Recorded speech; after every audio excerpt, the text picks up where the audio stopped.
In today's video, I'm going to teach you how to collect emails with Framer.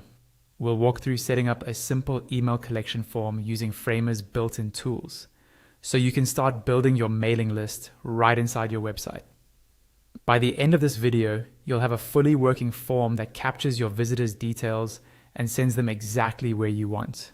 First, open your Framer project and make sure you're in the editor. At the top left of the interface, look for the Insert button with a plus icon. Go ahead and click that. This opens a panel with a search field. In that search field, type Form. From the search results, choose Form Builder. Click and drag the Form Builder onto your canvas. Then drop it on the page where you'd like your form to appear. For example, in your Hero section or near the footer. Once it's on the page, you can resize it just like any other frame or element in Framer. Drag the corners or sides until it fits nicely into your layout. You'll notice that the default form already includes fields for name, email, and location. This gives you a solid starting point without having to build everything from scratch.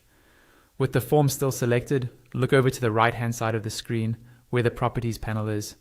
Find the section labeled Form. Here you can set up what happens when someone submits the form. You'll see options such as Send to, Redirect, and Tracking. Use Send to define where the submissions go. This might be an email address or an integration you've connected. The Redirect option lets you send users to a thank you page or another part of your site after they hit submit, which is great for confirming that their submission worked. Tracking can be used to connect analytics tools so you can measure how many people actually submit the form. Take a moment to configure these options so your form behaves exactly the way you need. Next, customize each individual field. Click on any field in the form. For example, the email field.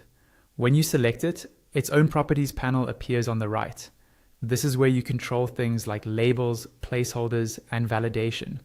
If you want to make the email field required, select it and find the Input section in the Properties. Look for the Required option and set it to Yes. This ensures visitors can't submit the form without entering their email address, which is essential if your goal is to build a mailing list. You can then go through the rest of the settings for each field, adjusting labels, default values, and any other options to match your brand and your copy. Once you've finished configuring everything, your Framer project will have a fully functional email collection form ready to capture leads and help you grow your audience.